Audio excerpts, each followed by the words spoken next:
La diaphyse de l'ulna présente trois faces, dont une face antérieure, une face postérieure et une face médiale.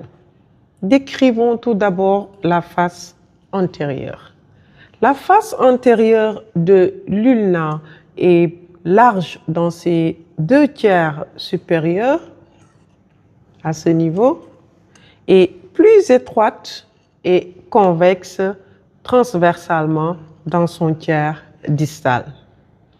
Elle est globalement orientée en avant et constitue un important champ d'insertion musculaire. Dans ses 2/3 supérieurs, cette face présente une zone allongée que nous avons ici, légèrement excavée, entièrement occupée par l'insertion du muscle fléchisseur profond des doigts, le chef ulnaire plus précisément. Cette insertion étendue et puissante contribue à la légère convexité latérale de la diaphyse.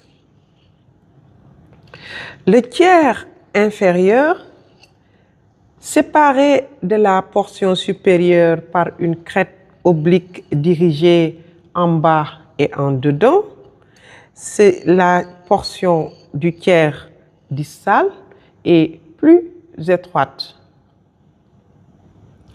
Elle reçoit sur sa partie médiale l'insertion du muscle carré pronateur à ce niveau, participant ainsi à la mécanique de la pronosupination.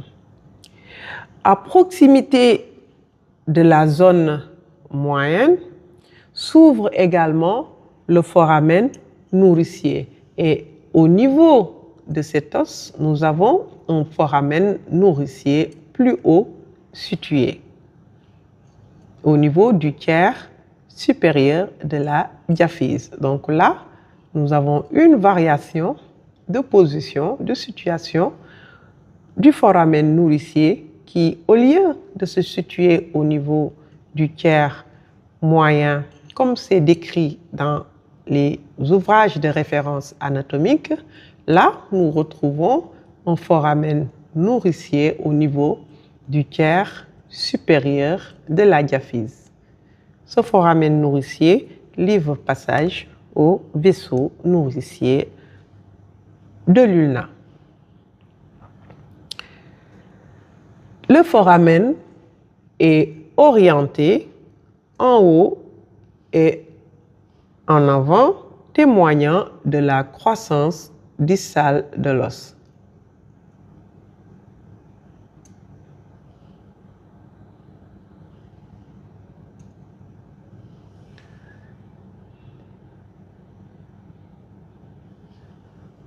Donc, nous avons ici le foramen nourricier.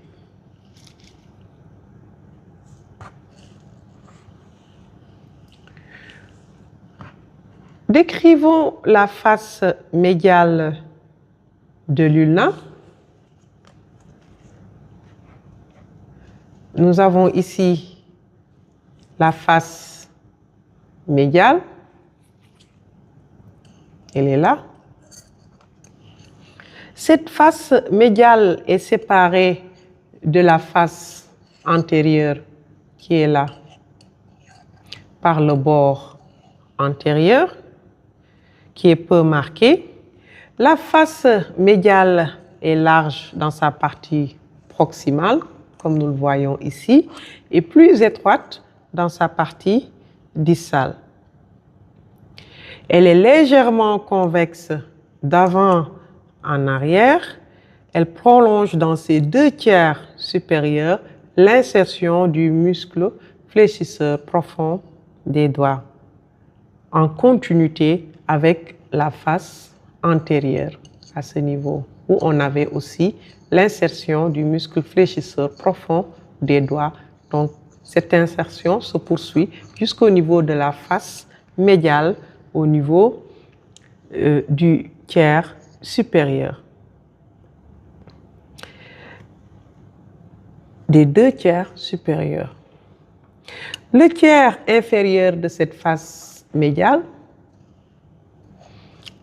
est lisse, sous-cutané et dépourvu d'insertion musculaire.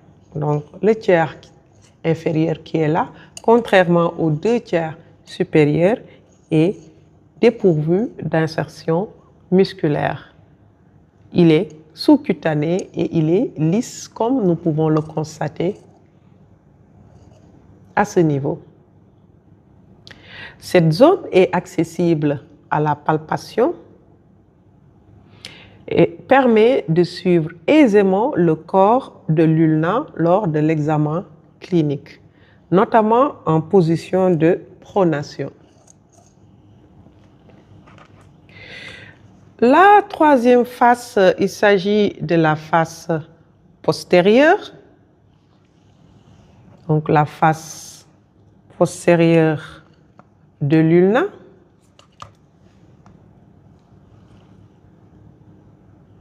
Nous avons ici la face postérieure.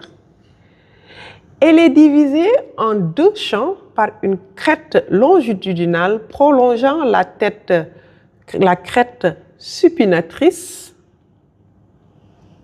issue du processus coronoïde. Donc, nous avons ici, au niveau de cette face postérieure, une crête longitudinale qui est là, qui prolonge le bord de la fosse supinatrice.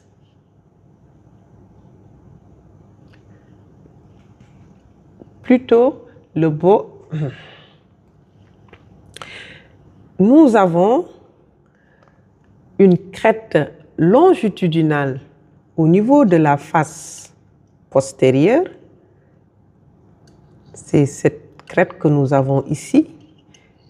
Cette crête longitudinale prolonge la crête supinatrice issue du processus coronoïde. Donc nous avons ici la crête supinatrice qui se prolonge par cette crête longitudinale au niveau de la face postérieure de l'ulna.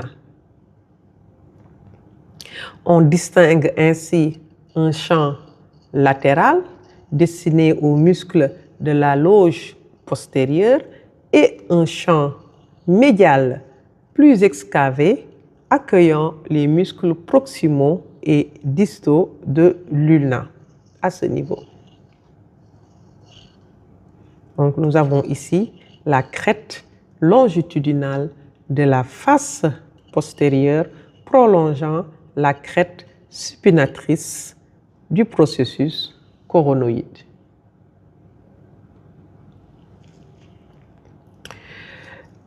Le champ latéral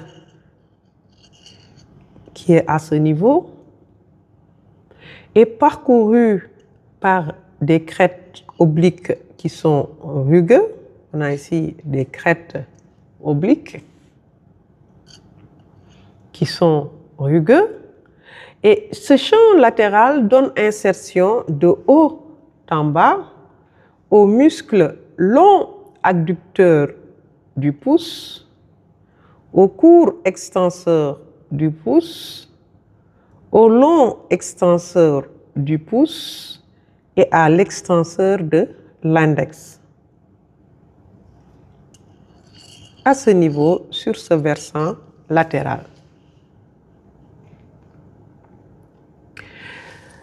Ces insertions décrites dans cet ordre constant sont superposées selon une obliquité caractéristique vers le bas et en dehors, traduisant le trajet radial convergent de ces muscles vers la colonne du pouce. Le champ médial est globalement excavé. Il reçoit en haut l'insertion du muscle anconé et en bas celle de l'extenseur ulnaire du carpe. soulignant son importance biomécanique dans la loge postérieure.